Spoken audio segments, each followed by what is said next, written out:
नमस्कार, म दुर्गा त्रिपाठी। सम्पूर्ण भाइ बहिनीहरूलाई आजको कक्षामा हार्दिक स्वागत गर्दछु।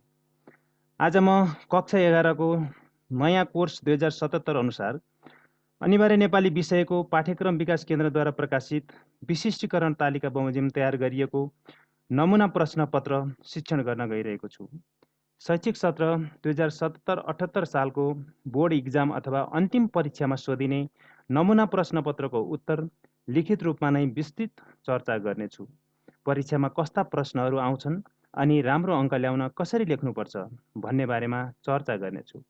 सम्पूर्ण भाइ बहिनीहरूलाई यो भिडियो एकपटक पुरा हेरिदिनु हुन अनुरोध गर्दछु। अब लागौँ प्रश्न पत्रतर्फ।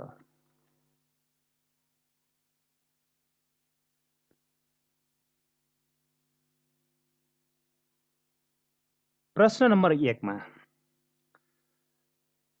तलका वर्णहरूलाई उच्चारण स्थान र घोषत्वको आधारमा चिनाउनुहोस् भनेर 6 वटा यहाँ चाहिँ वर्णहरू दिएको हुन्छ जुन चाहिँ 3 अङ्कको हुन्छ। यसमा चाहिँ उच्चारण स्थान, उच्चारण प्रयत्न, घोषत्व अथवा चाहिँ प्राणत्व कुनै पनि आधारमा सोध्न सक्छ। यो 3 नम्बरको सोध्छ। शुद्ध गरी सार 3 नम्बरको सोध्छ। 6 वटा चाहिँ अशुद्ध हुन्छ जुन मात्रा 2टा, वर्ण 2टा र चिन्ह 2टा गरी हुन्छ। अनि त्यसै गरी 3 नम्बरमा चाहिँ यो पदवर्ग सोध्छ जुन चाहिँ पदवर्ग पहिचान गर्न। यसमा चाहिँ 2टा 2 नम्बरको यसमा चाहिँ के भन्छ भने 4 वटा है, 2 नम्बरको 4 वटा सोध्छ। यसमा चाहिँ नाम, सर्वनाम, विशेषण, क्रियापदबाट 3टा र एउटा अव्ययबाट एउटा गरी 4 वटा सोध्ने हो। त्यसै गरी 4 नम्बरमा 4 अङ्कको सोध्छ। कुनै चाहिँ एउटा प्रश्नको उत्तर दिनुपर्ने हुन्छ। क, ख, ग मध्ये एउटा प्रश्नको उत्तर दिनुपर्ने हुन्छ। त्यसै गरी 5 नम्बरमा प्रश्न नम्बर 5 नम्बरमा चाहिँ 3 अङ्कको सोध्छ र यसमा चाहिँ यो लिङ्ग, वचन, पुरुष आधार कुनै आधारमा चाहिँ परिवर्तन गर्ने भनेर सोध्छ र त्यसको विकल्प वैकल्पिक प्रश्न पनि सोध्छ अथवामा सोध्छ। तलको अनुच्छेदका वाक्यलाई सङ्गति मिलाएर लेख्नुहोस् भनेर यो चाहिँ यी 2टा मध्ये एउटा गर्ने हो। त्यसै गरी चाहिँ प्रश्न नम्बर 6 मा चाहिँ कुनै एक प्रश्नको उत्तर दिनुपर्ने हुन्छ। क, ख 2वटा मध्ये एउटा प्रश्नको उत्तर दिनुपर्ने हुन्छ। यहाँ चाहिँ यो 5 नम्बरको प्रश्न सोध्छ।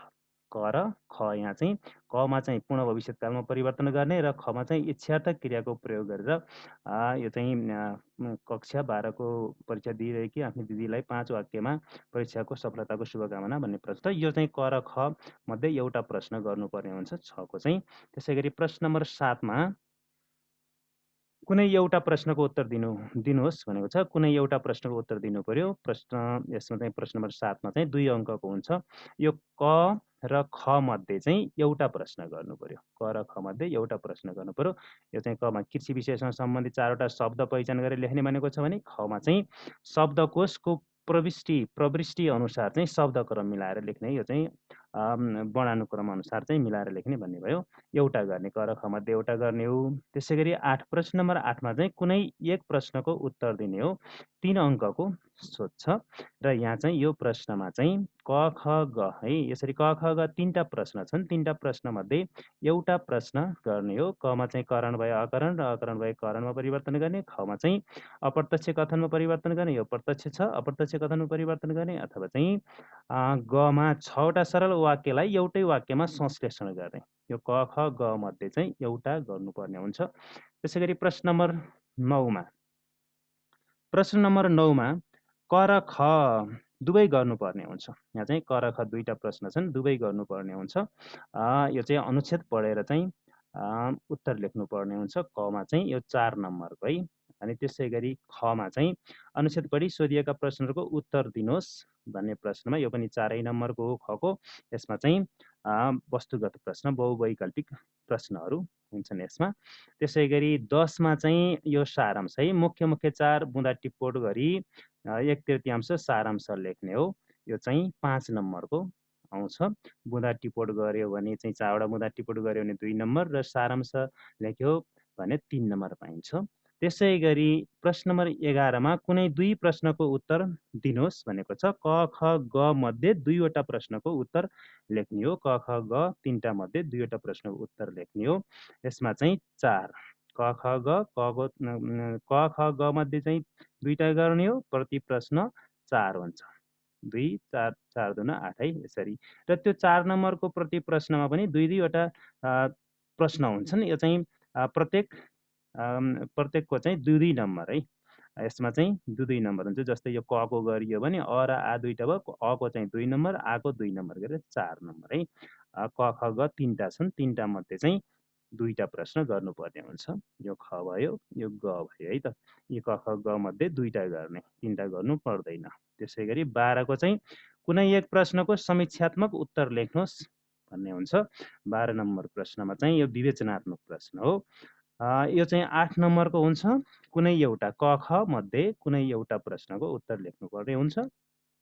त्यसै गरी प्रश्न नम्बर 13 मा चाहिँ निबन्ध लेख्ने 250 शब्दसम्मको निबन्ध लेख्नुपर्छ। क ख ग मध्ये कुनै एउटा शीर्षकमा आफूले चाहिँ जुन जानिन्छ त्यसैलाई, जुन राम्रोसँग लेख्न सकिन्छ त्यसैलाई चाहिँ 250 शब्दसम्मको निबन्ध लेख्ने हो। यो 8 अङ्कको हुन्छ।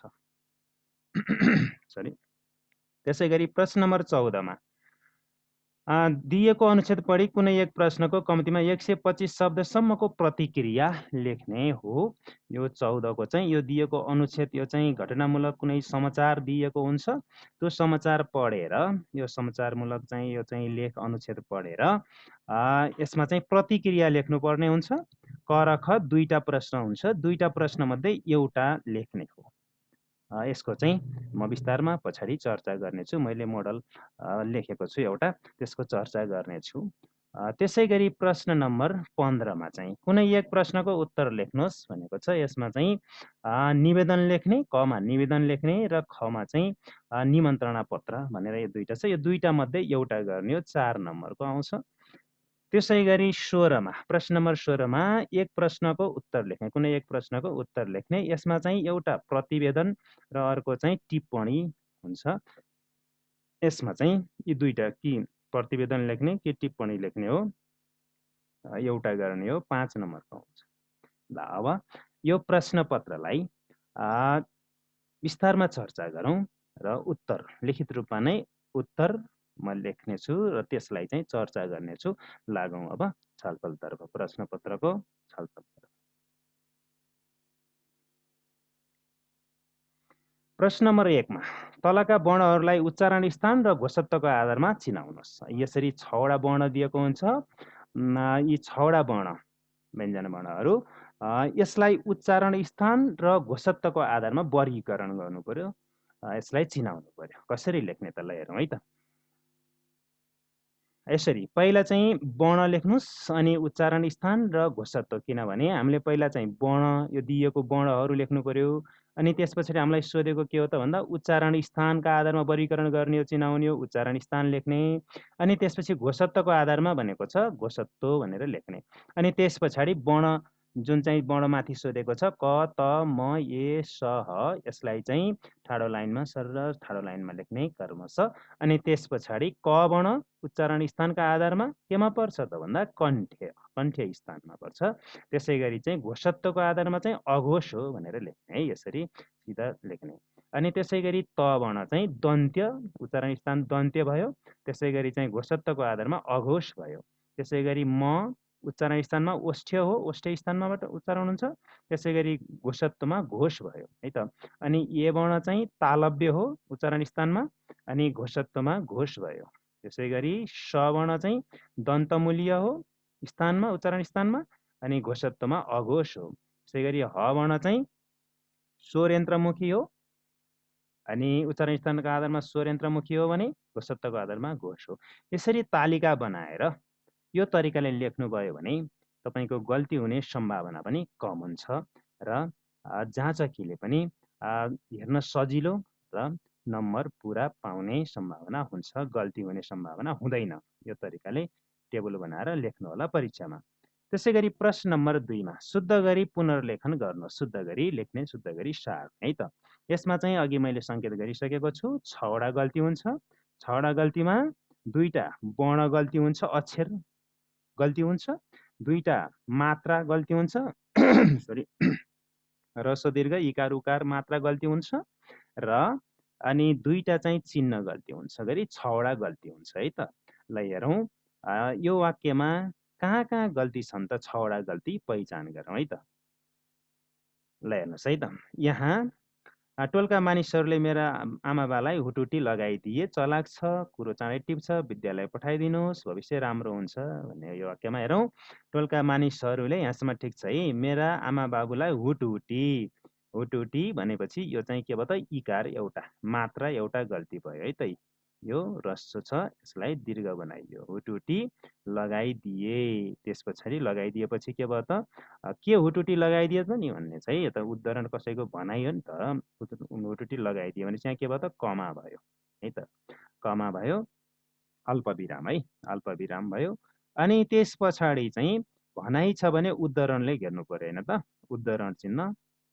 यहाँ उदाहरण चिन्ह राम्रो, र यहाँ उदाहरण चिन्ह मैले के भने यो उदाहरण चिन्हलाई एउटै मानिन्छ है। दुईटा चिन्ह जस्तो भए पनि यो उदाहरण चाहिँ एउटै हो, एक गनिन्छ है यसलाई। यो उदाहरण चिन्ह दुईटा लेखे पनि एउटै हो नि त, एउटा गल्ती भनिन्छ यसलाई है। अनि चलाक छ, कुरो चाँडै टिप्छ भन्दाखेरि चाहिँ यो यहाँ के थियो त वर्ण है त, वर्ण दुईटा गल्ती हुन्छ। यो चाँडै होइन, चाँडै है त, चाँडै टिप्छ, विद्यालयमा पठाइदिनुहोस् भन्दाखेरि यो उकार चाहिँ गल्ती छ है त। उकार, एउटा उकार गल्ती हुन्छ, एउटा इकार गल्ती हुन्छ मात्रामा पनि है त। अनि पठाइदिनुहोस्, भविष्य राम्रो हुन्छ भनेछ नि, भविष्य यहाँ ब छ, भविष्य त्यो चाहिँ भविष्य हुन्छ है ओ। हेरौँ त, मैले यहाँ स्पष्ट लेखिदिएको छु है। यसरी यसलाई ख्याल गर्नुभयो भने नि हुन्छ। वर्ण, मात्रा र लेख्य चिन्ह गरी 6 गल्ती हुन्छ। वर्ण चाहिँ दुईटा, मात्रा दुईटा, लेख्य चिन्ह दुईटा। हेरौँ है त, वर्ण चाहिँ कुन कुन दुईटा गल्ती भएछ त भन्दाखेरि एउटा ड भयो, यहाँ ढ छ, ड लेख्यो एउटा यो भयो, र अर्को चाहिँ ब थियो ओ बनाइयो, दुईटा वर्ण भए। अनि मात्रा दुईटा गल्ती कुन कुन भयो भन्दा उकार र इकार एक एकवटा है, उकार एउटा इकार एउटा दुईटै पर्छ। त्यसमा चाहिँ इकार एउटा हुटुटीको इकार भयो, यो दीर्घ बनाइयो, ह्रस्व थियो दीर्घ बनाइयो। त्यसै गरी अर्को चाहिँ यहाँ चाहिँ दीर्घ उकार छ, त्यसलाई ह्रस्व बनाइयो होइन त, पठाइदिनुहोस् है त। चिन्ह त अघि भनिसक्यो, अल्पविराम एउटा र उदाहरण एउटा गरेर दुईटा भयो। यसरी दुई दुईवटा 6 वटा गल्ती हुन्छ भनेर याद गर्ने है त, ठ्याक्क हेर्ने। अनि त्यसपछि वर्ण दुईटा खोज्ने, अनि त्यसपछि मात्रा दुईटा कता छ, ह्रस्व दीर्घ दुईटा कहाँ गल्ती छ, अनि चिन्ह दुईटा कता छ। यसरी 6 वटा गल्ती हुन्छ, ख्याल गरेर लेख्नु होला। 6 वटा गल्ती, अशुद्धलाई शुद्ध बनाउनु होला। अनि त्यस पछाडि तपाईँहरूले चाहिँ अरू चाहिँ गल्ती हुँदैन, 6 वटा भन्दा गल्ती त हुँदैन नि है। ल अब लागौँ प्रश्न नम्बर 3 तर्फ। प्रश्न नम्बर 3 मा तलको अनुच्छेदमा रेखाङ्कन गरिएका शब्दहरूको पदवर्ग पहिचान गरी लेख्नुहोस्। पदवर्ग पहिचान गर्नु पर्यो। नाम, सर्वनाम, विशेषण, क्रियापद, नामयोगी, क्रियायोगी, निपात, संयोजक, विस्मयादी पदक होइन त। त्यसमा पनि नाम, सर्वनाम, विशेषण, क्रियापदबाट चाहिँ 3टा हुन्छ र एउटा चाहिँ अव्यय पद अन्तर्गतको एउटा हुन्छ। नामयोगी, क्रियायोगी, निपात, संयोजक, विस्मयादी पदक जो चाहिँ भनौँ अव्यय अन्तर्गतको एउटा गल्ती हुन्छ, के अरे मतलब एउटा सोध्या हुन्छ है। यहाँ चाहिँ 4वटा आहा, मेरो, माछा पुछ्रे र खिचेछ। अब यी पदलाई हेरौँ त, वर्ग छुट्याउँ त, वर्गीकरण गरौँ त। यसरी लेख्ने क्रममा, परीक्षामा लेख्ने क्रममा नि यसरी लेख्नुहोस् है। पहिला शब्दहरू भनेर लेख्नुहोस्, यतापट्टि पदवर्ग भनेर लेख्नुहोस्। शब्दहरू भनेको ठाउँमा चाहिँ जो यहाँ रेखाङ्कित गरिएको छ ती शब्दहरूलाई यसरी ठाडो लाइनमा लेख्नुहोस्। अनि त्यसपछि पदवर्ग कुन कुन पदमा पर्छ त, पदवर्गमा कुन कुन वर्गमा पर्छन् त पदहरू है त। यो पदहरू जस्तै आहा भन्ने पद चाहिँ हेरौँ, विस्मयादी बोधक हो, यो कहाँ पर्यो भन्दा अव्यय अन्तर्गत पर्यो है त। अव्यय पद अन्तर्गतको एउटा सोच छ। अनि नाम, सर्वनाम, विशेषण, क्रियापद यो चाहिँ विकारी पद अन्तर्गत है। यसमा चाहिँ 3टा सोच छ। त्यसो भए मेरो के भयो त विशेषण भयो। मेरो भाइ, भाइको विस्ता जनायो है, भेदक विशेषण है। कोकाकी रोरारी नोनानी लाग्यो भने चाहिँ विशेषण हुन्छ, भेदक विशेषण भयो। मेरो चाहिँ विशेषण पद भयो। अनि त्यसै गरी माछा पुछ्रे भनेको नाम भयो है त, नाम पद भयो। अनि त्यसै गरी खिचेछ भने त के भयो त वाक्य टुङ्ग्याउने शब्द, काम बुझाउने वाक्य टुङ्ग्याउने शब्द, क्रियापद भयो, खिचेछ क्रियापद भयो। हो यसरी लेख्नु होला है त।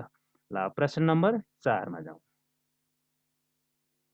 प्रश्न नम्बर 4 मा चाहिँ क ख ग 3वटामा चाहिँ एउटा मात्र गर्ने है, कुनै एउटा गर्ने। क ख ग 3टा प्रश्न हुन्छन्, त्यसमध्ये चाहिँ एउटा गर्ने हो 4 नम्बरको हुन्छ। त एउटा प्रश्न बराबर 4 नम्बर है। एउटा प्रश्न गर्ने हो 4 नम्बर। ल हेरौँ कमा के छ? तल दिएका उपसर्ग र प्रत्यय लगाई एक एक शब्द बनाउनुहोस् भनेको छ। यसमा चाहिँ उपसर्गमा अप, प्रति, बि, बे भनेको छ भने प्रत्यय चाहिँ अक, तव्य, उवा, आली भनेको छ। यी उपसर्ग र प्रत्यय लगाएर एक एकवटा शब्द बनाउने। हेरौँ कसरी बनाउने त शब्द है। उपसर्ग लगाएर शब्द निर्माण भनेर लेख्ने, अनि यतापट्टि प्रत्यय लगाएर शब्द निर्माण भनेर लेख्ने, अनि उपसर्ग लगाएर शब्द निर्माण, अगाडिका उपसर्ग लगाएर शब्द निर्माण। हेरौँ उपसर्ग भनेर लेख्ने पहिला, अनि आधार पद है त। आधार पदको शब्दको है त, आधार पद अथवा शब्दको अगाडि लाग्ने पद के रहेछ त? उपसर्ग है त। अगाडि आधार पदको अगाडि लाग्छ उपसर्ग। त्यस पछाडि चाहिँ प्रत्यय भने त के हो त भन्दाखेरि आधार पदको पछाडि लाग्ने हो नि। आधार पदको पछाडि लाग्ने चाहिँ प्रत्यय, आधार पदको अगाडि लाग्ने चाहिँ उपसर्ग हो। हेरौँ त अप उपसर्ग, जस्तै शब्दमा चाहिँ अप उपसर्ग लगाउँदाखेरि के भयो त? अपशब्द भयो। अनि फलमा चाहिँ प्रति उपसर्ग लगाउँदा प्रतिफल भयो। अनि देशमा चाहिँ आधार पद हो देश, देशमा चाहिँ बि उपसर्ग लगाउँदा विदेश भयो। त्यसै गरी रोजगार शब्दमा बे उपसर्ग लगाउँदा के भयो त? बेरोजगार भयो। त्यसै गरी प्रत्यय भनेको के हो त? आधार पदको पछाडि लाग्ने है त। आधार पदको पछाडि लाग्ने। हेरौँ दृश्य धातुमा चाहिँ दृश्य प्लस प्रत्यय है। दृश्यमा चाहिँ अक प्रत्यय लगायो, निर्मित शब्द व्युत्पन्न शब्द के भयो त? दर्शक भयो। त्यसरी गम, गम आधार पदमा चाहिँ तव्य प्रत्यय लगायो, गन्तव्य भयो। अनि ढाँट आधार पद हो, यसमा चाहिँ उवा प्रत्यय लगाउँदा ढटुवा भयो। लेख, लेख शब्द आधार पद हो, यसमा आली प्रत्यय लगाउँदाखेरि लेकाली भयो। यसरी यो टेबल बनाएर यसरी चट्ट उपसर्ग, आधार पद, निर्मित शब्द भनेर यसरी लेख्नुभयो भने बिग्रने सम्भावना पनि कम हुन्छ र नम्बर पनि जति हो त्यो तोके जति नम्बर आउँछ। यसरी चाहिँ लेख्नु होला परीक्षामा है त। ल प्रश्न नम्बर 4 को चाहिँ 3टा है। क ख ग 3टा हुन्छ 4 मा। क ख ग 3टा मध्ये एउटा मात्र गर्ने हो। अब हामी लागौँ, मैले यहाँ चाहिँ 3टै गरेको छु। तपाईहरुले क को लेख्न नि सक्नुहुन्छ र अरु ख ग हेरौँ। 4 को ख मा तलको अनुच्छेदबाट 4वटा उपसर्ग व्युत्पन्न शब्द र 4वटा प्रत्यय व्युत्पन्न शब्द पहिचान गरी निर्माण गर्नुहोस्। अगाडि चाहिँ उपसर्ग र प्रत्यय नै दिएको थियो भने यहाँ अनुच्छेदबाट पत्ता लगाउनु पर्यो शब्द र छुट्याउनु पर्यो है त। निर्माण प्रक्रिया छुट्याउनु पर्यो। ल हेरौँ यो अनुच्छेदबाट चाहिँ 4वटा उपसर्ग लगाएका व्युत्पन्न शब्द पहिचान गरेर लेख्ने, अनि त्यसलाई छुट्याउनु पर्यो, र प्रत्यय लगाएका व्युत्पन्न शब्द 4वटा पहिचान गरेर निर्माण प्रक्रिया देखाउनु पर्यो। ल हेरौँ त यहाँ चाहिँ उपसर्ग व्युत्पन्न शब्दहरू र प्रत्यय व्युत्पन्न शब्दहरू यो अनुच्छेदमा भएका मैले टिपेको छु। यसरी हेरौँ अनुहार, विदेश, पर्यटन, आगमन यी चाहिँ उपसर्ग लागेका शब्द हुन्। प्रत्यय लागेका चाहिँ हिमाली, आन्तरिक, आर्थिक र व्यावसायिक हुन्। यिनलाई उयो अगाडिको जस्तै उपसर्ग र प्रत्यय लागेर कसरी बनेका छन् भनेर शब्द निर्माण प्रक्रिया छुट्याउनु पर्यो। हेर्नुहोस् त कसरी गर्ने शब्द निर्माण प्रक्रिया। यसमा चाहिँ उपसर्ग लागेका है त। अनुहार कसरी बनेको हेरौँ, यो अगाडिको जस्तै उपसर्ग, आधार पद, निर्मित शब्द। आधार पदको अगाडि लाग्छ उपसर्ग, अनु प्लस हार अनुहार। अनुहार कसरी बनेको रहेछ? अनु प्लस हार, हारु आधार पदमा चाहिँ अनु लगायो, अनुहार बन्यो। देश आधार पदमा बी लगाउँदाखेरि, बी उपसर्ग लगाउँदाखेरि विदेश भयो। अटन आधार पदमा परि लगाउँदाखेरि पर्यटन भयो। अनि गमन आधार पदमा आ लगाउँदाखेरि के भयो त? आ उपसर्ग लगाउँदा आगमन भयो। त्यसै गरी प्रत्यय भनेको के हो त भन्दाखेरि चाहिँ आधार पदको पछाडि लाग्ने हो। प्रत्यय हेरौँ है त, आधार पदको पछाडि लाग्छ प्रत्यय है। अनि हेरौँ निर्मित शब्द भने चाहिँ यहाँ सोधेको शब्द, अगाडि नै हामीले पत्ता लागेको शब्दहरू। हिमाली शब्द निर्मित शब्द कसरी बन्यो भन्दाखेरि हिम शब्दमा आधार पदमा चाहिँ आली प्रत्यय लगायो, हिमाली भयो। अन्तरमा चाहिँ इक लगायो, आन्तरिक भयो। अर्थमा चाहिँ इक प्रत्यय लगाउँदा आर्थिक भयो। त्यसै गरी चाहिँ व्यवसाय शब्दमा यी प्रत्यय लगाउँदा व्यवसायी भयो। यसरी लेख्नु होला परीक्षामा। ल अब चाहिँ 4 को ख 4 को ग तिर लागौँ। 4 को ग मा तलको अनुच्छेदबाट 4वटा समस्त शब्द र 4वटा द्वित्व शब्द पहिचान गरी निर्माण प्रक्रिया देखाउनुहोस्। यो अनुच्छेदबाट 4वटा समास शब्द, समस्त शब्द र 4वटा द्वित्व शब्द चाहिँ पहिचान गरेर लेख्नु पर्यो। ल मैले यहाँ पहिचान गरेर 4वटा लेखेको छु। बाबुआमा, दुई जिब्रे, भाइमारा, बुद्धिहीन यी चाहिँ 4वटा समस्त शब्द हुन्। सानातिना, झैझगडा, सरसल्लाह, आफ्नो यी चाहिँ के हुन् त? द्वित्व शब्द हुन्। यिनलाई चाहिँ अब निर्माण प्रक्रिया छुट्याउनु पर्यो। ल हेर्नुहोस् है त, समस्त शब्द बाबुआमा कसरी बनेको त विग्रह भन्दा बाबु र आमा, बाबु र आमाबाट चाहिँ समस्त शब्द समास बाबुआमा बनेको हो। यसमा चाहिँ प्रधान शब्द र प्रधान शब्द मिलेर बनेको हो। बाबुआमा दुईटै प्रधान शब्द हुन्। त्यसैगरी दुई जिब्रे दुई जिब्राको समूह हो विग्रह गर्दाखेरि समास शब्द के हुन्छ? दुई जिब्रे हुन्छ। यसमा चाहिँ अप्रधान शब्द र प्रधान शब्द मिलेर बनेको हो। यानि कि दुई जिब्रे भनेको चाहिँ यहाँ चाहिँ के भयो त? दुई भनेको अप्रधान भयो, जिब्रे भनेको प्रधान शब्द हो। यसरी अप्रधान र प्रधान शब्द मिलेर बनेको हो। त्यसैगरी भाइ मारा भन्ने शब्द चाहिँ भाइलाई मारा शब्द यो विग्रह हो भने भाइ मारा चाहिँ के भयो त? समस्त शब्द कसरी बनेको रहेछ भन्दा अप्रधान शब्द र प्रधान शब्द मिलेर बनेको हो। भाइ चाहिँ अप्रधान हो, मारा चाहिँ के भयो? प्रधान भयो। त्यसैगरी बुद्धिहीन भन्ने शब्द बुद्धिले हीन हो, बुद्धिले हीन भन्ने विग्रह हो। त्यसबाट चाहिँ बुद्धिहीन भन्ने समास शब्द बनेको समस्त शब्द। यसमा चाहिँ बुद्धि अप्रधान शब्द हो, अप्रधान शब्द, हीन चाहिँ प्रधान शब्द हो। त्यसैले अप्रधान शब्द र प्रधान शब्द मिलेर बुद्धिहीन बनेको रहेछ। ल अब दित्तो शब्द हेरौँ है त। दित्तो शब्द चाहिँ सानातिना कसरी बनेको भन्दाखेरि साना प्लस साना सानातिना भएको हो। यहाँ दोहोरिएको अंश के हो त? साना हो। त्यसैगरी झै झगडा है त। झगडा प्लस झगडा झै झगडा बनेको हो। यसमा झगडा चाहिँ दोहोरिएको अंश हो। त्यसैगरी सल्लाह प्लस सल्लाह के हुन्छ त? सरसल्लाह हुन्छ, जहाँ चाहिँ सल्लाह दोहोरिएको अंश हो।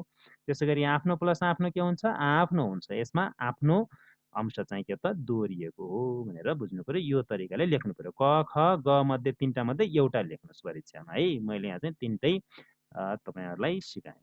ल अब लागौँ प्रश्न नम्बर 5 तर्फ। प्रश्न नम्बर 5 मा तलको अनुच्छेदका वाक्यहरूलाई तृतीय पुरुषमा परिवर्तन गर्नुहोस्। तृतीय पुरुषमा लैजानु पर्यो है त। म, हामी प्रथम पुरुष, त, तिमी, तपाईँ, यहाँ, हजुर द्वितीय पुरुष, ऊ, उनी, तिनीहरू, उनीहरू यो के हो त? तृतीय पुरुष भयो। यहाँ चाहिँ के छ हेरौँ, हामी कलेज जान्छौँ, हामी मिहिनेत गरी पढ्छौँ, हामी विद्वान बन्छौँ, यो प्रथम पुरुषमा छ। प्रथम पुरुषका तीनटा वाक्यलाई अब केमा लानु पर्छ? तृतीय पुरुषमा लैजानु पर्यो। यसमा लाँदाखेरि एउटा कुरा के ख्याल गर्नुपर्छ भने कर्ता यहाँ चाहिँ प्रश्नमा दिएको कर्ता नि एकवचन छ भने एकवचनमा लैजानु पर्यो, बहुवचन छ भने बहुवचनमै लैजानु पर्यो है। त्यो पनि ख्याल गर्नु पर्यो। जस्तै हामी बहुवचन छ, यहाँ चाहिँ उनीहरू बनाउनु पर्यो है। कर्ता तृतीय पुरुषमा उनीहरू बहुवचन बनाउनु पर्यो। यदि यहाँ म हुन्थ्यो भने म कलेज जान्छु भनेको भए यहाँ चाहिँ ऊ कलेज जान्छ भनेर त्यो तरिकाले लान सकिन्थ्यो। हेरौँ बहुवचनमा लैजाउँ हामी। उनीहरू कलेज जान्छन्, उनीहरू मेहनत गरी पढ्छन्, उनीहरू विद्वान बन्छन्। यहाँ अर्को कुरा पनि के ख्याल गर्नुपर्छ भने यो प्रश्न कुन कालमा छ, कुन काल पक्ष भाव अर्थमा छ त्यसलाई नै ख्याल गर्नुपर्छ है तपाईहरुले। एउटा वचन ख्याल गर्नु पर्यो, एकवचन छ कि बहुवचन। अर्को चाहिँ कुन काल पक्ष भाव अर्थमा छ भन्ने। यहाँ चाहिँ बहुवचन छ कर्ता र क्रियापद के छ त? सामान्य वर्तमानमा छ। त्यसैले सामान्य वर्तमानमा नै उत्तर लेख्नु पर्यो, सामान्य वर्तमानमा नै उत्तर लेख्नुपर्छ र चाहिँ बहुवचनमा लेख्नुपर्ने हुन्छ। तृतीय पुरुष उनीहरू भयो है। ऊ, उनीहरू, तिनीहरू तृतीय पुरुष। यहाँ तिनीहरू लेख्न नि सकिन्छ, उनीहरू लेख्न सकिन्छ, उनीहरू लेख्ने ल है त। त्यसैगरी अथवामा हुन्छ है। 5 को अथवामा हुन्छ। 2 मध्ये चाहिँ एउटा गर्ने हो। अथवामा चाहिँ यस्तो प्रश्न सोध्न सक्छ। तलको अनुच्छेदका वाक्यहरूलाई संगति मिलाई पुनर्लेखन गर्नुहोस्। यहाँ संगति मिलेको छैन, पद संगति है। संगति मिलेको छैन, संगति मिलाएर लेख्ने, शुद्ध गरी लेख्ने है त। यहाँ संगति मिलेको छैन, लिङ्ग वचन पुरुष आधारका आधारमा संगति मिलेको छैन, त्यसलाई मिलाएर लेख्ने। मेरो सानो छोराछोरी स्कुल जान्छ भने चाहिँ मिलेको छैन, यसलाई चाहिँ लिङ्ग वचन पुरुष आधारका आधारमा मिलाएर लेख्ने हो। मेरो छोराछोरीहरूले दिनरात नभनी परिश्रम गर्छ, उनीहरू भविष्यमा योग्य नागरिक बन्छन्। ल यसलाई चाहिँ हेरौँ। मेरा साना छोराछोरीहरू स्कुल जान्छन्, बहुवचनमा लानु पर्यो है। मेरा साना छोराछोरीहरू स्कुल जान्छन्, मेरा छोराछोरीहरूले दिनरात नभनी परिश्रम गर्छन्, उनीहरू भविष्यमा योग्य नागरिक बन्छन् भनेर यसरी बहुवचनका आधारमा चाहिँ मिलाएर लेखियो। ल यसमा है, यसमा यो 5 को एउटा गर्ने, दुईटा गर्न पर्दैन। माथिको चाहिँ यो तृतीय पुरुषमा लैजाँदा पनि भयो, अथवा यो चाहिँ संगति मिलाएर लेख्दा पनि भयो है। यो 3 नम्बरको आउँछ। 5 नम्बर प्रश्न नम्बर 5 मा 3 नम्बरको सोध्छ, दुईटा मध्ये एउटा गर्ने। ल त्यसो भए अब प्रश्न नम्बर 6 तिर लागौँ। कुनै एक प्रश्नको उत्तर दिनुहोस्। क ख मध्ये एउटा गर्ने हो है। यहाँ चाहिँ क ख मध्ये दुईटा प्रश्न छ, दुईटा मध्ये एउटा गर्ने हो। कमा चाहिँ तलको अनुच्छेदका वाक्यहरूलाई पूर्ण भविष्यत कालमा परिवर्तन गर्नुहोस्। यो सोध्ने क्रममा चाहिँ जुनसुकै काल पक्ष भाव अर्थमा सोध्न सक्ने भयो। यसलाई चाहिँ पूर्ण भविष्यत कालमा लैजाँदाखेरि हेरौँ है त। यहाँ चाहिँ सामान्य वर्तमान कालका वाक्य छन्, त्यसलाई पूर्ण भविष्यत कालमा लैजाँदाखेरि अब हेरौँ। मेरा साना छोराछोरी स्कुल गएका हुनेछन्। गएका पूर्ण भयो, हुनेछन् भविष्यत भयो, पूर्ण भविष्यत भयो है त। यहाँ जान्छन् छ, चाहिँ के लेख्नु पर्यो? गएका हुनेछन्। छोराछोरी स्कुल गएका हुनेछन् है त। मेरा छोराछोरीहरूले दिनरात नभनी परिश्रम गरेका हुनेछन्। उनीहरूले सबैलाई जितेर कक्षामा प्रथम भएका हुनेछन्। उनीहरू भविष्यमा योग्य नागरिक बनेका हुनेछन्। उनीहरूले देशको सेवा गरेका हुनेछन् भनेर यसरी पूर्ण भविष्यकालमा लेखियो भने यो 5 वटा वाक्यलाई सही लेखियो भने 5 नम्बर नै आउँछ है। 5 अङ्कको हुन्छ, 5 नम्बरै आउँछ। अथवा कको नगरिकन खको गर्न नि सकिन्छ। इच्छार्थक क्रियाको प्रयोग गरी कक्षा 12 को परीक्षा दिइरहेकी आफ्नी दिदीलाई 5 वाक्यमा परीक्षाको सफलताको शुभकामना दिनुहोस्। केमा दिनु पर्यो त भन्दाखेरि इच्छार्थक क्रिया है त। ओस, एस, औ यसरी है। यसमा चाहिँ कर्ता अनुसार के छ भन्दाखेरि दिदीलाई दिदी हैन दिदीलाई सम्बोधन गरेर लेख्नु पर्ने भयो। त्यही अनुसार चाहिँ आदर गर्नु पर्यो। र अब यसमा हेरौँ मेरी दिदीले परीक्षा राम्रोसँग दिनुहोस्। यसमा चाहिँ दिनुहोस् भन्यो भने आज्ञा हुन्छ, दिनुहोस् भन्यो भने आज्ञा हुन्छ, दिनुहोस् भन्यो भने इच्छा हुन्छ है। ओस, एस, औ, उन हैन त। यसरी चाहिँ त्यस्तो चाहिँ क्रियापदमा चाहिँ ती प्रत्यय लाग्छन्, त्यसलाई ख्याल गर्नु पर्यो ल। दिनुहोस्, दिदीले परीक्षामा सबै प्रश्नहरू हल गर्न सक्नुहोस्। अनि दिदीको परीक्षामा राम्रो अक्षर होस्, दिदीको परीक्षामा राम्रो ग्रेड आओस्, दिदीलाई परीक्षामा उच्च सफलता मिलोस् भनेर यसरी चाहिँ ओस् प्रयोग गर्न सकियो दिदीलाई आदर गरेर है। ल यो दुईटा मध्ये क र ख मध्ये एउटा गर्नुपर्छ परीक्षामा। नजुकिने दुईटै लेख्न पर्दैन। क र ख मध्ये एउटा लेख्नुहोस्। ल अब प्रश्न नम्बर 7 तर्फ लागौँ। प्रश्न नम्बर 7 मा कुनै एक प्रश्नको उत्तर दिनुहोस् है। क र ख मध्ये एउटा गर्ने। दुईटा प्रश्न सोधिएको हुन्छ। क र ख मध्ये एउटा गर्ने। हेर्नुहोस् कमा चाहिँ तल दिएको अनुच्छेदबाट कृषि विषयसँग सम्बन्धित 4 वटा शब्द पहिचान गरी लेख्नुहोस् है त। कृषि क्षेत्रसँग सम्बन्धित 4 वटा शब्द पहिचान गरेर लेख्नु पर्यो। यो अनुच्छेदमा कृषिसँग सम्बन्धित शब्दहरू छन्। जम्मा 4 वटा शब्द छनौट गरेर लेख्ने है त। ल खेती, मल, प्राङ्गारिक र जैविक यी चाहिँ 4 वटा शब्द लेखे बापत चाहिँ 2 नम्बर आउँछ। 0.5 एउटा सही भयो भने 0.5 पाइन्छ है त। त्यसै गरी अर्को खमा के छ हेर्नुहोस् है त। यो चाहिँ यो क र ख मध्ये एउटा गर्ने है। मैले यहाँ खको पनि लेखिदिन्छु। तल दिएका शब्दहरूलाई शब्दकोशको प्रविष्टि अनुसार शब्दक्रम मिलाएर लेख्नुहोस् भनेको छ। यहाँ चाहिँ मानसिक, अचानो, क्षति र आदि यी 4 वटा शब्दलाई शब्दकोशको प्रविष्टि अनुसार यानि कि अल्फाबेटिकल अर्डर हामी इङ्ग्लिसमा भन्छौँ, नेपालीमा के भन्छ वर्णानुक्रम अनुसार। पहिला चाहिँ स्वर वर्ण आउँछ, अनि व्यञ्जन वर्ण आउँछ। त्यसमा पनि स्वर वर्ण पनि कसरी आउँछ, कुन कुन आउँछ भन्ने कुरा नि। अ, आ, इ को क्रममा पनि अमा पनि फेरि चन्द्रबिन्दु हुन्छ। पहिला अमा चन्द्रबिन्दु लागेको, अनि शिरबिन्दु लागेको, अनि बल्ल अ आउँछ होइन। अनि अ पछि आ, अ, आ, इ त्यसरी है। अब आको पनि पहिला चन्द्रबिन्दु हुन्छ होइन। त्यो तरिकाले ख्याल गर्नु पर्यो। अनि कको पनि त त्यही हो नि। कमा पहिला क भन्ने चन्द्रबिन्दु लागेको भयो, अनि शिरबिन्दु लागेको भयो, अनि क भयो, अनि त्यसपछि बल्ल क, का, के, कु त्यसरी हुन्छ होइन। अनि त्यसमा पनि ख्याल गर्नुपर्छ फेरि है। यो वर्ण चाहिँ अब क सकिएपछि छ आउँछ नि। छ है त। क्षति भन्छ है। म यहाँ छ भएर सम्झेँ, त्यसलाई पनि सङ्केत गरेँ। क, स, छ हुन्छ होइन। त्र चाहिँ तबाट सुरु हुन्छ होइन त। यी कुराहरू ख्याल गर्नु पर्यो है त। छ भयो, त्र भयो, अनि है यस्तै संयुक्ताक्षरी शब्द भनौँ न, यसलाई ख्याल गर्नु पर्यो। त्यसै गरी यसलाई यी 4 वटा शब्दलाई चाहिँ ल हेरौँ कुन हुन्छ त पहिला। पहिला के हुन्छ त अबाट आएको हुने भयो नि त पहिला त। अ, आ, इ को अ भयो होइन, अचानो भयो। अनि त्यसै गरी चाहिँ अ, आ, यो आँधी भयो। त्यस पछाडि बल्ल क्षति भयो। यो छ कसरी बन्यो भने क, स, अबाट कबाट बनेको नि हो, त्यो भएर क्षति भयो पहिला। अनि त्यसपछि बल्ल मानसिक भयो है त। अचानो, आँधी, क्षति, मानसिक यसरी वर्णानुक्रम अनुसार यो शब्दकोशको प्रविष्टि अनुसार लेखेर मिलाएर लेख्यो भने यति 4 वटा कति सजिलो छ है त। ख्याल गर्यो भने बुझ्नु पर्यो पहिला। 4 वटा शब्द लेख्यो भने मिल्यो भने ट्याक्क 2 नम्बर पाइहाल्यो है त। ल अब 7 पछि प्रश्न नम्बर 8 मा लागौँ। प्रश्न नम्बर 8 मा क, ख, ग मध्ये एउटा गर्ने हो है। कुनै एक प्रश्नको उत्तर दिनुहोस् भनेको छ। प्रश्न नम्बर 8 मा क, ख, ग 3टा प्रश्न हुन्छन्। एउटा प्रश्न मात्रै गर्ने हो, जुन 3 नम्बरको हुन्छ। अङ्कभार 3 नम्बरको हुन्छ। हेरौँ प्रश्न नम्बर 8 को क मा तल दिएको अनुच्छेदका वाक्यलाई करण भए अकरणमा र अकरण भए करणमा परिवर्तन गर्नुहोस्। यसरी सोध्न सक्छ। जस्तै तिमी जाने भए म आउँछु, त्यहाँ सबै साथीहरू आउँछन्, भाइ पनि त्यहाँ जान्छ, म त्यहाँ कसैलाई चिन्दिनँ, भाइ पनि मसँग आउँदैन, ऊ असाध्यै कम बोल्छ भनेर यहाँ चाहिँ करण छ अकरण बनाउने, अकरण छ करण बनाउने। हेर्नुहोस् त कसरी हो भने उत्तरमा है तिमी जाने भए म आउँछु भन्दाखेरि यसलाई अकरण गर्दा जानेलाई के गर्यो? नजाने बनाउनु पर्यो अनि आउँछुलाई के बनाउनु पर्यो त? आउँदिन भनेर है। तिमी नजाने भए म आउँदिन। ल त्यसै अनुसार हेरौँ।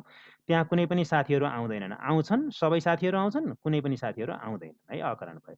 अनि भाइ पनि त्यहाँ जान्छ करण भयो, भाइ पनि त्यहाँ जाँदैन के भयो त? अकरण भयो। अनि त्यहाँ कसैलाई चिन्दिन भन्दा अकरण छ भने त्यसलाई करण बनाउँदा म त्यहाँ सबैलाई चिन्दछु है त। अनि भाइ पनि मसँग आउँछ है, भाइ पनि मसँग आउँदैन लाई चाहिँ भाइ पनि मसँग आउँछ। अनि ऊ असाध्यै कम बोल्छ भनेर अकरण बनाउँदाखेरि ऊ कति पनि धेरै बोल्दैन भनेर असाध्यलाई कति पनि बोल्छलाई बोल्दैन त्यसरी बनाउन सकियो है त। अर्को क। अब ख।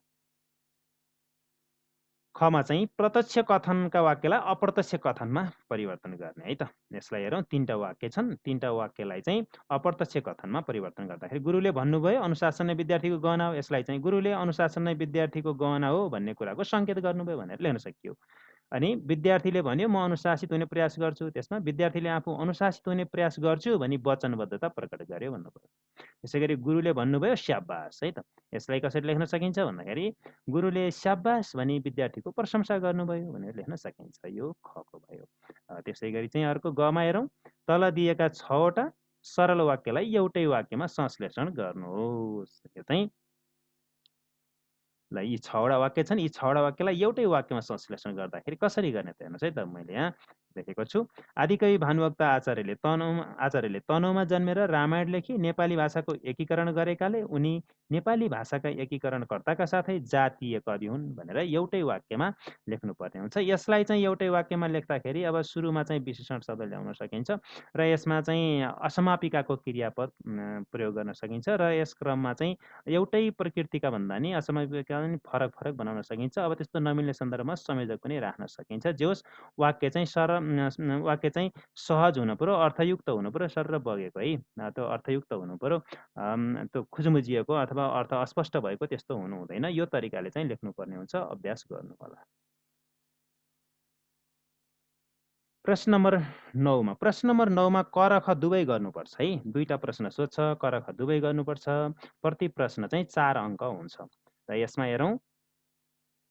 प्रश्नहरू के छन् त? प्रश्नहरू जलचरहरू के खाएर बाँच्छन् भन्ने प्रश्न छ। यसको चाहिँ जलचरहरू जलभित्र रहेका वनस्पति, घाँसपात, लेउ, झ्याउ एवं सूक्ष्म जीवात्माले सौर्य शक्तिको सहायताले निर्माण गरेका खाद्य पदार्थ खाएर बाँच्छन् भनेर लेख्न सकिन्छ। अर्को जमिनले पोषण कसरी प्राप्त गर्दछ भन्ने यो प्रश्नको उत्तरमा चाहिँ जमिनले पोषण पशुपन्छी वा वनस्पति मरेर सडेर प्राप्त गर्दछ भन्न सकिन्छ। त्यसैगरी आहारको सञ्जाल कसरी निर्माण हुन्छ भन्ने प्रश्नको उत्तरमा चाहिँ सौर्य शक्ति र वनस्पतिले खडा गरेको आहाराको प्रारम्भिक आधारलाई हरिण र मृग जस्ता तृणहारीले खपत गरी जीवन निर्वाह गर्छन् भने तिनलाई आहारा बनाई बाघ, चितुवा जस्ता मांसाहारीले जीवनयापन गर्दछन्। अनि तिनै बाघ, चितुवा एवं अरू पशुपन्छी र वनस्पति मरेपछि सडेर गलेर फेरि जमिनले पोषण पाउने खाद्य चक्रमा आहाराको सञ्जाल निर्माण हुन्छ भनेर लेख्न सकिन्छ है र। अर्को अन्तिममा हेरौँ। प्राणीहरू किन जन्मन्छन् र मर्छन् भन्ने प्रश्नको उत्तर हेरौँ। पारिस्थितिक प्रणालीलाई सन्तुलित बनाई निरन्तरता दिन प्राणीहरू जन्मन्छन् र मर्छन् भनेर यसरी लेख्न सकिन्छ। 4वटा चाहिँ यसरी ट्याक्क मिलाइयो भने चाहिँ 4 अङ्क पाइन्छ।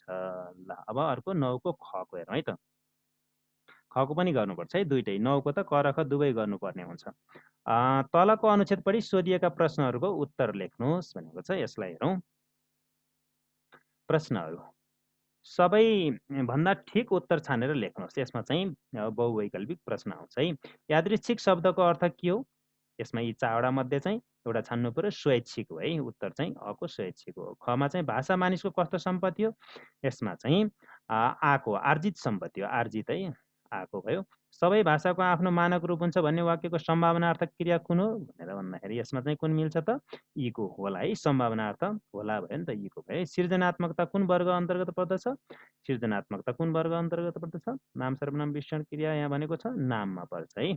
इको नाममा पर्छ। ल अब त्यसो भए प्रश्न नम्बर 10 तर्फ लागौँ। 10 को चाहिँ अनुच्छेद पढेर मुख्य 4 बुँदा टिपी 1/3 सारांश लेख्ने हो। यसमा चाहिँ मुख्य 4 बुँदाहरू यसरी लेख्नु पर्यो। 4 बुँदाहरू नेपालमा खेत र बारी गरी 2 वर्गको जमिन हुनु। यसलाई चाहिँ मुख्य प्रमुख है यहाँको आशय समेटिने गरी 4वटा चाहिँ यो चाहिँ असमापिका क्रिया प्रयोग गरेर चाहिँ बुँदा बनाउनुपर्छ। छोटो बुँदा बनाउनुपर्छ है। नेपालमा चाहिँ खेत र बारी गरी 2 वर्गको जमिन हुनु भन्नु पर्यो असमापिका। अनि कमा है। धान उत्पादन गरिने जमिन खेत र पाखाबाली लाग्ने आबादी जमिन बारी भएको भनेर लेख्नु पर्यो। उर्वरा शक्तिका आधारमा जमिन अब्बल दोयम सिम 4 गरी 4 प्रकारका रहेको भनेर कमा दिने है। यसै अनुसार चाहिँ अल्पविराम। अनि सिँचाइ भएको मलिलो अब्बल, अब्बलभन्दा कमसल दोयम, दोयमभन्दा कमसल धापिलो सिम र आकासे पानीको भर पर्नुपर्ने सुक्खा जमिन 4 भएको भनेर यसरी अन्तिममा चाहिँ पूर्णविराम दिन सकिन्छ। अनि शीर्षक लेख्ने है। सारांशमा चाहिँ अब यसको शीर्षक लेख्नुपर्ने हुन्छ र यिनै 4वटा बुँदाका आधारमा लेख्ने हो सारांश। हेरौँ, नेपालमा धान रोपिने खेत पाखाबाली लगाउने बारी गरी 2 प्रकारको जमिन छ। उर्वरा शक्तिका आधारमा जमिन अब्बल, दोयम, सिम र 4 गरी 4 प्रकारको छ। सिँचाइको सुविधा र मलिलो भूमि अब्बल, अब्बलभन्दा कमसल र उब्जाउ कम हुने दोयम, दोयमभन्दा कमसल सिम र आकासे पानीको भर पर्नुपर्ने जमिन 4 हो भनेर यसरी सारांश लेख्ने 1/3 यो अनुच्छेदको 3 भागको 1 भाग सारांश लेख्नुपर्ने हुन्छ है। यसलाई लेखिसकेपछि अनुच्छेदको शब्द सङ्ख्या भनेर लेख्नु पर्यो। यो भनेको यो प्रश्नको यो अनुच्छेदको शब्द सङ्ख्या भनेको 136 छ त्यहाँ है। त्यसै गरी चाहिँ 1/3 शब्द सङ्ख्या भनेको यही 136 शब्दलाई 3 ले भाग गर्दाखेरि आउने 1/3 भनेको 3 भागको 1 भाग हो, 45 हुन्छ होइन। भने अब हामीले यो लेखेको चाहिँ सारांश शब्द सङ्ख्या कति छ भनेर लेख्नुपर्ने हुन्छ। सारांश शब्द सङ्ख्या 49। यसमा चाहिँ 45 वरिपरि 4 5 वटा 3 4 वटा शब्द त्यहाँभन्दा बढी जान हुन्न है। 49 यसमा चाहिँ 2 3 शब्द 4 शब्द त्योभन्दा बढी नजाने। 49 शब्द छ। सारांश शब्द सङ्ख्या 49 छ। यसमा चाहिँ अब हेऱ्यो 4वटा बुँदा लेख्यो 2 नम्बर आउँछ र यो सारांश यो प्रक्रियागत रूपमा सारांश मिलाएर लेख्यो भने मूलभाव समेटिने गरी लेखेको छ भने 3 नम्बर आउँछ है। ल 10 को प्रश्न यो भयो। अब प्रश्न नम्बर 11 तर्फ जाउँ। कुनै 2 प्रश्नको उत्तर लेख्नुहोस् है त। यो 11 मा 2 प्रश्नको उत्तर लेख्नुपर्ने हुन्छ। त्यो भनेको चाहिँ क ख ग क ख ग गरेर 3टा प्रश्न हुन्छ पाठगत आधारका है। पाठका चाहिँ 3टा प्रश्न सोधेको हुन्छ अनुच्छेद दिएर 2-2वटा प्रश्न बनाएको हुन्छ। यसमा चाहिँ क ख ग 3टा मध्ये 2टा जुन लेख्दा पनि हुन्छ र यहाँ मैले कुनै 2वटा लेख्छु। हेरौँ कुन कुन लेखेको छु। यसमा चाहिँ यो 2टा प्रश्न गर्ने, 2टा प्रश्न चाहिँ प्रत्येक प्रश्न 4 नम्बरको हुन्छ, 4 अङ्कको हुन्छ है। 4 अङ्कमा पनि 2-2 अङ्कको। जस्तै यहाँ हेरौँ न, यो कमा चाहिँ यो कविताको श्लोक छ नि पंक्ति, यसमा चाहिँ अ आ 2टा प्रश्न छन् नि। हो यो अ प्रश्न 2 अङ्कको हुन्छ भने आ प्रश्न 2 अङ्कको हुन्छ। त्यसैले धेरै लेख्न आवश्यक छैन, मुख्य कुरा लेख्ने है त। ल हेरौँ यसको प्रश्न उत्तर। अको चाहिँ नेपालीहरूको कस्तो पौरखले नेपालको रचना भएको भन्ने यो प्रश्नको उत्तरमा चाहिँ मुख्य मुख्य कुराहरू यहाँ मैले समेटेर लेखेको छु। यसलाई तपाईँहरूले हेर्नुहोस्, टिप्नुहोस्, अध्ययन गर्नुहोस्। यो मैले अहिले सरसर्ती सबै पढेर समय चाहिँ अब समय लिन चाहिन है। समय चाहिँ अब समयलाई नै ख्याल गर्नुपर्ने हुन्छ। त्यसैले चाहिँ यो प्रश्नको उत्तर तपाईँहरूले पढ्नुहोला र यो मुख्य मुख्य कुराहरू छन् यसलाई ख्याल गर्नुहोला। यो अको भयो। त्यसै गरी यो आको है। कवितांशका आधारमा हाम्रा वीर पुर्खाको गौरव गाथाको वर्णन गर्नुहोस् भनेको छ। यहाँ चाहिँ वीर पुर्खाको गौरव गाथाको वर्णन गरेर मुख्य मुख्य कुराहरू समेटेर मैले लेखेको छु। त्यसै गरी अर्को खको दिएको कथांशबाट सोधिएका प्रश्नहरूको छोटो उत्तर लेख्नुहोस्। यो कथांश छ त्यो फेरि फर्केला है त। यो चाहिँ के भन्छ भने यो अनुच्छेदको चाहिँ यहाँ अ र आ 2टा प्रश्न छन्। 2टा प्रश्नको उत्तर लेख्नु पर्यो। 2-2 नम्बर है त। यो अको 2 नम्बर अङ्क हुन्छ, आको 2 अङ्क हुन्छ। त्यसैले धेरै लामो लेखिरहनु पर्दैन, मुख्य कुरा समेटेर लेख्ने हो। अको चाहिँ सानीको प्रतीक्षाले उसको कस्तो मनस्थितिलाई देखाएको छ भनेको छ। यहाँ चाहिँ यो प्रश्नको उत्तर मैले सबै मुख्य कुराहरू समेटेर लेखेको छु। यसलाई पढ्नु होला, नोट गर्नु होला है त। अनि त्यसै गरी अर्को चाहिँ सानीको जीवनमा के कस्ता उतार चढावहरू देखिन्छन् भन्ने दोस्रो प्रश्न है। यो दोस्रो प्रश्नको उत्तर पनि मैले यहाँ सबै लेखिदिएको छु। यसलाई हेर्नु होला, पढ्नु होला, नोट गर्नु होला ल है त। अब त्यसै गरी चाहिँ निचोडमा पनि यहाँ चाहिँ यो चाहिँ उतार चढाव भनेको छ। निचोडमा मुख्य कुरा समेटेको छु मैले। यसरी सानीको जीवनमा तृष्णा, मोह, आसक्ति, कुण्ठा, छटपटी, बेचैनी, देखावटी, तीव्र इच्छा, चाहना, अधैर्य, आशा, निराशा जस्ता मानसिक उतार चढावहरू देखिन्छन् भनेर यो मुख्य निचोड लेखिदिएको मैले चाहिँ है। यसलाई ख्याल गर्नु होला ल। अब क र खको 2टा गरेपछि गको गरिरहनु पर्दैन है त। क र ख क ख ग मध्ये 3टा मध्ये 2टा गर्ने हो। क र ख गरेपछि ग गरिरहनु पर्दैन। यो मैले सायद लेखेको पनि छैन है त यहाँ। कुनै एउटा प्रश्नको समीक्षात्मक उत्तर लेख्नुहोस्। यो विवेचनात्मक उत्तर है। प्रश्न नम्बर 12 मा विवेचनात्मक उत्तर यहाँ चाहिँ 8 नम्बरको आउँछ है। प्रश्न नम्बर 12 मा सत्यनिष्ठ र समतामूलक समाजको स्थापनामा योगमायाले दिएको योगदानको चर्चा गर्नुहोस् भन्ने कमा भयो। नेपालको पर्यटनको विकासमा स्थानीय समुदाय तथा सरकारको सरकारको भूमिका उल्लेख गर्नुहोस् भनेको छ। यो क र ख मध्ये एउटा गर्ने। ल मैले यहाँ चाहिँ क को गरेको छु। कको सत्यनिष्ठा र समतामूलक समाजको स्थापनामा योगमायाले दिएको योगदानको चर्चा गर्नुहोस् भनेको छ। यो विस्तारमा लेख्नु पर्यो है, विवेचनात्मक प्रश्न हो यो। र यसमा चाहिँ अब यो अक्षर ठुला छन्, यो चाहिँ बुझ्न यो चाहिँ हेर्न सजिलो हुन्छ मोबाइलमा हैन। धेरै भाइ बहिनीहरू त मोबाइलमा हेर्नुहुन्छ होला अथवा कम्प्युटरमै हेरे पनि है, ठुलो अक्षर भएपछि बुझ्न स्पष्ट हुन्छ। त्यसैले मैले ठुलो अक्षरमा लेखेको छु। यसमा चाहिँ 3 स्लाइड 4 स्लाइड छ जस्तो लाग्छ। यसलाई चाहिँ हेर्नु होला, पढ्नु होला र यसलाई नोट गर्नु होला है त, कसरी लेख्ने भन्ने कुरा ख्याल गर्नु होला। यो भयो। त्यसै गरी यो भयो र अर्को कुरा चाहिँ यो निचोड है, यसरी चाहिँ मैले 3-4 स्लाइडमा बनाएको रहेछु। यसलाई सरसर्ती पढ्नु होला र समग्रमा निचोड यसरी भनेर यो निचोड पनि लेख्नुपर्ने हुन्छ है। प्रश्नको यो समग्र सारलाई खिचेर निचोडलाई लेख्नुपर्ने हुन्छ, जसले गर्दाखेरि प्रश्नको उत्तर थप चाहिँ पुष्ट हुन्छ भन्ने कुरा पनि बुझ्नु पर्यो ल। अब निबन्ध निबन्ध त अब तपाईँहरूले चाहिँ यो चाहिँ प्रयास गर्नुहोस्। निबन्ध चाहिँ अब कुनै पनि शीर्षकमा है, यो 3टा शीर्षक छ, तल दिएको मध्ये कुनै एक शीर्षकमा 250 शब्दसम्मको निबन्ध लेखिने हो, 8 अङ्क भएको हुन्छ। जलवायु परिवर्तनका असरहरू, देशभक्ति, प्राविधिक शिक्षाको महत्त्व, यी कुनै 3 शीर्षकमध्ये एउटा शीर्षकमा लेख्नुहोस्। मैले यहाँ चाहिँ समय अभावले लेख्न भ्याइनँ, त्यसैले यहाँ चाहिँ मैले यो राख्न त राखिदिएको छु। यो किताबमै छ है, यो नयाँ किताबमा पनि नयाँ किताबमा हो कि पुरानो किताबमा? यो नयाँ किताबमा हो जस्तो लाग्छ। जे होस्, यसलाई पनि तपाईँहरूले हेर्न सक्नुहुन्छ। यसमा यो चाहिँ मुख्य कुराहरू समेटेर लेखेको छ र अरू सन्दर्भ सामग्री हेरेर तपाईँले यही तरिकाले, यही मोडलले लेख्न सक्नुहुन्छ है। यो भयो। अनि यो 14 मा चाहिँ दिएको अनुच्छेदबाट कुनै एक प्रश्नको कम्तीमा 125 शब्दसम्मको प्रतिक्रिया लेख्नुहोस्। बरु यो चाहिँ प्रतिक्रिया लेख्नुहोस्, तपाईँहरूलाई नौलो लाग्न सक्छ। यो प्रतिक्रिया भनेको के हो भने घटनामूलक कुनै चाहिँ समाचार, न्युज यानि कि समाचार नै, रिपोर्ट नै हो, समाचार हो है, घटनामूलक समाचार दिन्छ, त्यो अनुच्छेद दिन्छ र यसका आधारमा तपाईँले आफ्नो प्रतिक्रिया लेख्नुपर्ने हुन्छ। बरु यो प्रतिक्रिया कसरी लेख्ने तपाईँहरूलाई अन्यल हुनसक्छ, त्यसैले चाहिँ मैले यसको चाहिँ आफैले लेखेको छु र त्यसलाई स्पष्ट पनि पारिदिनेछु। र यहाँ पनि क र ख मध्ये एउटा गर्ने हो, दुइटै गर्नु पर्दैन है। क र ख मध्ये एउटा गर्ने हो यो प्रश्न पनि। यसमा हेरौँ, मैले कको गरेछु जस्तो लाग्छ, हेरौँ है त। उखु किसान र उद्योगीका समस्याहरू कसरी समाधान गर्न सकिन्छ, आफ्नो प्रतिक्रिया लेख्नुहोस्। आखिर क र ख जुन भन्यो भने प्रतिक्रिया कसरी लेख्ने भन्ने कुरा हो। त्यो पत्रिकाको समाचारलाई आधार मानेर हामीले पत्रिकाको समाचारले चाहिँ कस्तो, आफूलाई के लाग्यो, कस्तो लाग्यो, त्यसको चाहिँ प्रतिक्रिया लेख्ने हो। प्रतिक्रिया यो तरिकाले लेख्नुपर्छ है। सम्पादकलाई, त्यो पत्रिकाको सम्पादकलाई लेख्ने हो सम्बोधन गरेर प्रतिक्रिया भनेको। यसलाई चाहिँ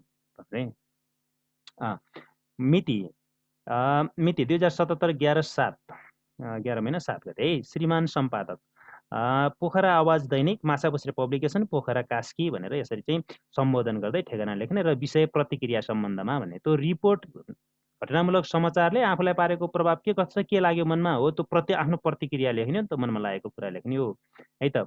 विषय प्रतिक्रिया सम्बन्धमा, महोदय, माछापुच्छ्रेको काखमा अवस्थित सुन्दर नगरी पोखराबाट प्रकाशित हुने लोकप्रिय राष्ट्रिय दैनिक पत्रिका पोखरा आवाजको म नियमित पाठक भएकाले यस पत्रिकामा प्रकाशित विभिन्न समाचारमूलक लेख रचनाहरू मैले विशेष अभिरुचिका साथ पढ्ने गरेको छु। मिति 77/11/7 गतेका दिन पोखरा आवाज पत्रिकाको अन्तिम पृष्ठमा उद्योगी विरुद्ध उखु किसानहरू आन्दोलित भन्ने शीर्षकको समाचार विशेष अभिरुचिका साथ पढेँ। उखु किसानहरूको पसिनाको उत्पादन उखु मिलका उद्योगीहरूले समयमा नै बक्यौता रकम भुक्तानी नगरी विभिन्न बहाना गरी दुःख दिएको पाइयो। किसानले सङ्घर्ष समिति नै गठन गरेर आन्दोलन गरे पनि सरकारी पक्षबाट समस्या समाधानका लागि प्रभावकारी भूमिका नखेल्दा अनि सरकारले पटक पटक धोका दिँदा कतै सरकार नै उद्योगीको प्रभावमा त परेको छैन। यो कुरा सोच्न जनता बाध्य भएका छन्। कृषकले दुःख पाएको यो परिस्थितिमा निमुखाको आवाज बनेको निर्भीक पत्रिका पोखरा आवाजले जनताको आवाज बनी पीडित कृषकलाई भुक्तानी दिलाउनका लागि सम्बन्धित पीडक र सरकारलाई दबाब दिन पोखरा आवाजले महत्त्वपूर्ण भूमिका खेल्न सकोस् भन्ने कामना गर्दछु भनेर यसरी चाहिँ आफ्नो चाहिँ प्रतिक्रिया सहित चाहिँ सुझाव दिन सक्यो। र यो पोखरा आवाजलाई चाहिँ यो चाहिँ भनौँ न, यो समस्या समाधानका लागि पहल गर्न सकोस् भनेर चाहिँ भूमिका खेल्न सकोस् भनेर कामना गर्दछु भनेर टुङ्ग्याउन सकिन्छ। अनि निवेदक भनेर आफ्नो नाम लिने है, निवेदक दुर्गा त्रिपाठी, पोखरा कास्की, मैले आफ्नै नाम लेखेर चाहिँ यसलाई चाहिँ तपाईँहरू यसमा चाहिँ तपाईँहरूले थप चाहिँ केही अरू पनि थप्न सक्नुहुन्छ। यानि कि चाहिँ त्यो उखु किसानहरूका चाहिँ अरू समस्या, अरू आवाजहरूलाई थोरै चाहिँ थपेर अझ थोरै बढाउन पनि सक्नुहुन्छ है। यसलाई मैले मोडलको रूपमा चाहिँ प्रस्तुत गरेँ। तपाईँहरूले यही आधारमा यसै गरी लेख्नुपर्छ प्रतिक्रिया भन्ने कुरा चाहिँ तपाईँहरूले बुझ्नु पर्यो। ल, त्यसैगरी अर्को चाहिँ प्रश्न नम्बर 15 मा कुनै एक प्रश्नको उत्तर लेख्नुहोस् भनेको छ। यसमा चाहिँ 4 नम्बरको प्रश्न सोध्ने हो, कुनै एक है। यो टेलिफोन लाइन जडान गरिदिनका लागि अनुरोध गर्दै दूरसञ्चार कार्यालयलाई सम्बोधन गरी एउटा निवेदन लेख्ने भयो। र अर्को चाहिँ व्रतबन्ध भएकाले घरमा भाइको व्रतबन्ध भएकाले आफ्नो बुबाको तर्फबाट इष्टमित्रलाई पठाउने निमन्त्रणा पत्र, यी दुईटा मध्ये एउटा गर्ने हो। यसमा चाहिँ अब तपाईँहरूले चाहिँ ती मोडलहरू किताबमा छन्, हेर्न सक्नुहुन्छ। र यसमा मैले एउटा यो निवेदनको लेखेको छु है, निवेदनको कप हेरौँ। दुई मध्ये एउटा गर्ने मैले निवेदन लेखेको छु। 2077 11/7 महिना श्रीमान प्रबन्धक दूरसञ्चार कार्यालय पोखरा कास्की, विषय टेलिफोन लाइन जडान गरिदिने सम्बन्धमा भनेर यसरी लेख्नुहोस् र महोदय लेख्ने। आजको युग सूचना तथा सञ्चार प्रविधिको युग हो। आइसिटीको प्रयोग बिनाको जीवन मोतीबिन्दु लागेर दृष्टि क्षमता क्षीण भई सुन्दर संसार अवलोकन गर्न नपाएको अवस्था चाहिँ हुन्छ। सूचना तथा सञ्चारको प्रभावकारी उपकरण टेलिफोनको प्रयोग बिना सर्वसुलभ रूपमा वाइफाई जडान गर्न नसकिने अनि अहिलेको कोभिड-19 को सन्तासमय असहज बनेको वातावरण र परिवेशमा इन्टरनेटको माध्यमबाट विद्यालयबाट सञ्चालन भइरहेका अनलाइन कक्षाहरू समेत लिनबाट वञ्चित हुनु परेकाले हामी जस्ता विद्यार्थीहरूको पठन पाठनलाई मध्यनजर राखी प्राथमिकताका आधारमा जतिसक्दो छिटो हाम्रो घरमा टेलिफोन लाइन जडान गरिदिनु हुन हार्दिक अनुरोध गर्दछु भनेर यसरी लेख्ने। त्यसपछि निवेदक है, निवेदक पुरुषोत्तम त्रिपाठी, पोखरा महानगरपालिका वडा नम्बर 24, घर नम्बर 25, चितुवानी कास्की। यहाँ चाहिँ यो निवेदकमा आफ्नो नाम, ठेगाना, घर नम्बर सबै लेख्नु पर्यो है, किनभने टेलिफोन लाइन जडान गर्न आउँदाखेरि त त्यो सबै घर नम्बर समेत थाहा पाउनु पर्यो नि त है। त्यसरी लेख्न सकिन्छ। अनि प्रश्न नम्बर 16 मा कुनै एक प्रश्नको उत्तर लेख्नुहोस् भने चाहिँ आफ्नो विद्यालयमा आयोजित शैक्षिक कार्यक्रमको मुख्य विवरण समेटी 150 शब्दसम्मको प्रतिवेदन लेख्ने। यो प्रतिवेदन लेख्न पनि सकिने भयो र नेपालमा बढ्दो सवारी दुर्घटना शीर्षकमा चाहिँ 150 शब्दसम्मको टिप्पणी लेख्न पनि सकिने हो। यो 5 नम्बरको प्रश्न आउँछ है। यसमा चाहिँ मैले चाहिँ त्यस्तै मोडलको चाहिँ राखेको छु। यसमा चाहिँ तपाईँले हेर्न सक्नुहुन्छ। विद्यालयमा आयोजित कार्यक्रमको प्रतिवेदन मुख्य विवरण समेत र प्रतिवेदन लेख्ने भनेपछि के भयो त, कहिले भयो, कुन विषयमा मिति पनि लेख्नु पर्यो है त। अनि यो कहिले भयो, अनि त्यसै गरी चाहिँ कसको अध्यक्षतामा, आयोजकमा के कस्तो भनेर यो चाहिँ अध्यक्षतामा कसको प्रमुख आतिथ्यतामा कार्यक्रम भएको भन्ने कुरामा भयो। अनि बिचमा गएर चाहिँ सबै विवरण है, कोले के भने, के गए, कार्यक्रमका गतिविधि सबै विवरण लेख्ने र अन्तिममा सुझावसहित चाहिँ सुधार्नुपर्ने पक्षहरूलाई समेत सङ्केत गरेर लेख्न सकिन्छ। यो हेर्नु होला तपाईँहरूले, यहाँ चाहिँ सबै विवरण डिटेलमा छ है। यसलाई चाहिँ नमुनाका रूपमा यसलाई हेर्नुहोस्, पढ्नुहोस्, बुझ्नुहोस् र त्यस पछाडि चाहिँ यस्तै प्रकृतिका अरू प्रश्न उत्तर पनि तपाईँहरूले अभ्यास गर्नुहोस्, जुन चाहिँ परीक्षामा एउटा चाहिँ पक्का सोच छ है। यो स्योर प्रश्न आउने, होइन पक्का आउने प्रश्न नै हो भन्दा हुन्छ। अनि त्यसपछि अन्तिममा चाहिँ प्रतिवेदक भनेर नाम लेख्ने। अनि त्यस पछाडि कसले लेखेको त है, सचिव लमजुङ मैत्री समाज काठमाडौँ भनेर रहेछ। यो किताबको हो जस्तो लाग्छ। यो नयाँ कोर्समै छ कि अर्को पुरानो किताबको, कुन किताबमा हो, किताबमा भएको राखिदिएको मैले है। त्यसै गरी अर्को चाहिँ यो सवारी दुर्घटना, नेपालमा बढ्दो सवारी दुर्घटना शीर्षकमा 150 शब्दसम्मको टिप्पणी भनेको छ। सवारी दुर्घटनासँग सम्बन्धित यो चाहिँ सटिक छ है। यसलाई चाहिँ यो चाहिँ मलाई पनि मन पर्यो र यसलाई चाहिँ अब मैले आफैले छुट्टै बनाइरहनु भन्दा भएकोलाई यसैलाई राखिदिएँ यसलाई भन्ने त नसोच्नु होला। यसलाई हेर्नुहोस् एकपटक र यो चाहिँ टिप्पणी कसरी लेख्ने भन्ने कुरा तपाईँहरू क्लियर हुनुहुन्छ मलाई लाग्छ है, बुझ्नुहुन्छ तपाईँहरूले। ल, धन्यवाद। आजलाई यति नै।